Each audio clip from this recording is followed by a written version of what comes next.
¿Conoces lo que significa la economía de opción? Sí, ese concepto que quizá te suena un tanto cuanto extraño y que deriva de un autor que se llama Larraz, de principios del siglo pasado. Y este autor refería un concepto verdaderamente interesante, vigente por supuesto en nuestros días, que es la famosa denominada economía de opción.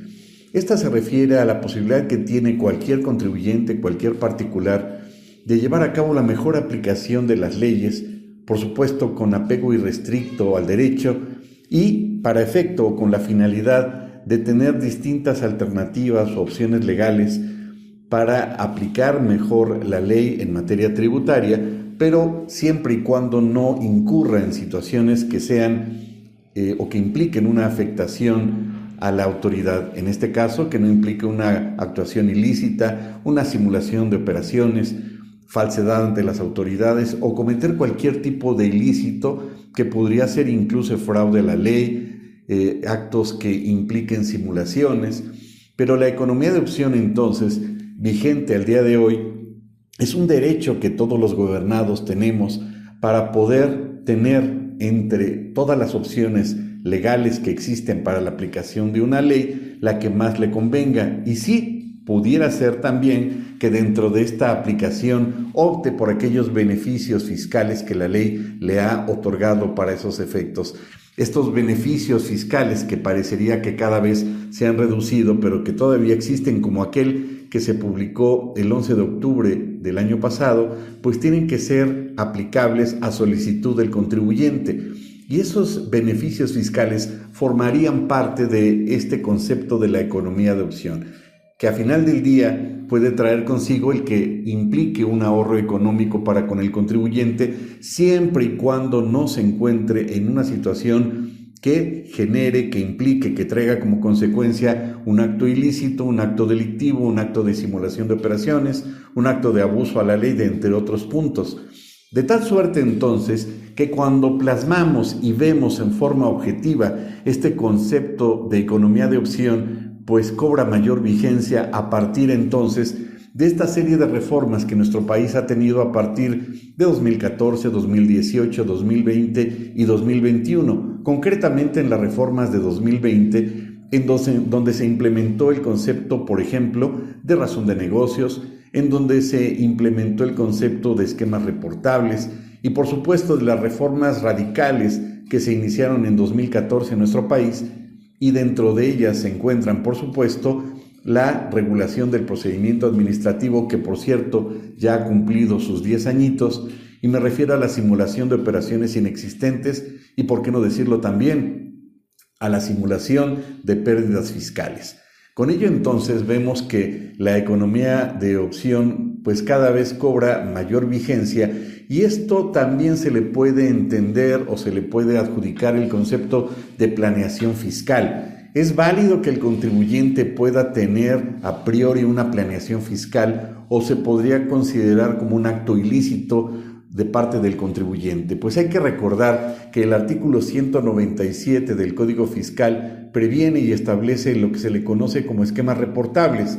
y esto implica que la autoridad le pueda requerir al contribuyente pues que entregue esta información a principios de cada año para efecto de mencionarle, de indicarle, de aclararle a la autoridad si es que llevó a cabo algún tipo de planeación, de estructura, de planeación estratégica a nivel jurídico, a nivel fiscal, pero que implique siempre un beneficio de orden fiscal, pero que pueda traer consigo, y para eso lo requiere la autoridad, algún tipo de situación anómala, algún tipo de irregularidad, o por qué no, para que también la autoridad pueda detectar la comisión de algún presunto ilícito que se pudiera estar cometiendo.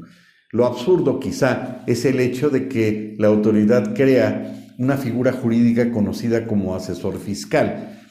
partiendo de la base que este asesor fiscal es el que va a proyectar, a planear, a preparar esta serie de esquemas o esta serie de planificaciones, pero que se van a ir estructurando o aplicando gradualmente, pero que es la persona indicada, el asesor fiscal, para llevar a cabo toda esta planeación. Hay que recordar que el 197 en su segundo párrafo no nos da una definición muy estricta de asesor fiscal, es decir, ni siquiera nos indica si es un profesional, si es un licenciado en Derecho, si es un licenciado en Contabilidad, simplemente el que vaya a proporcionar esta asesoría al contribuyente, y en caso de que no entregue a la autoridad estos esquemas reportables directamente por parte del asesor fiscal, pues se va a ganar una multa de alrededor de 32 millones de pesos, así como lo oyen. En ese contexto, entonces, la pregunta sería, ¿la planeación fiscal, la economía de opción, ya quedaría entonces considerada o satanizada por parte de la autoridad como un acto presuntamente ilícito? ¿La economía de opción entonces quedaría en segundo término o quedaría por parte de la autoridad un tanto cuanto subjetivizada en el sentido de que está cometiendo presuntamente actos ilícitos en cualquier tipo de planeación? ¿Y qué sucede si el contribuyente no entrega esa planeación fiscal? Pues entendemos que si por razones de carácter profesional el asesor fiscal argumenta no poder entregar esa información, que por supuesto es información confidencial, le corresponderá al contribuyente llevar a cabo la entrega de la misma. Podría justificarse incluso, como lo establece el mismo 198 del Código Fiscal, pues en temas de secreto profesional, lo cual es completamente válido y, por cierto, da un precedente muy interesante en la no entrega de información que requiera la autoridad cuando se justifique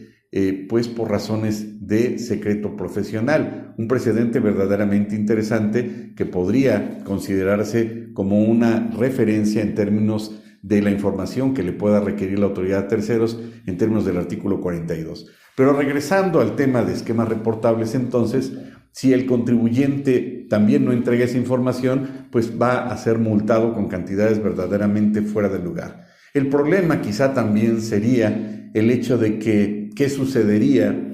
si un contribuyente cualquiera le encarga a un asesor fiscal que lleve a cabo toda una planeación, sí, a través de esta figura también señalada de economía de opción, esta planeación fiscal a un año, digamos, de que pueda llevarse a cabo toda la implementación en reformas fiscales, pero no la entrega, no la entrega, quiero decir, no la entrega a la autoridad porque nunca la aplicó, porque nunca la implementó el contribuyente, es decir, el asesor fiscal llevó a cabo ese trabajo, se lo entrega al contribuyente, agarra el expediente, la información, el archivo, lo guarda en su cajón y decide que por lo menos en ese ejercicio fiscal no lo va a aplicar. Pues, ¿qué creen?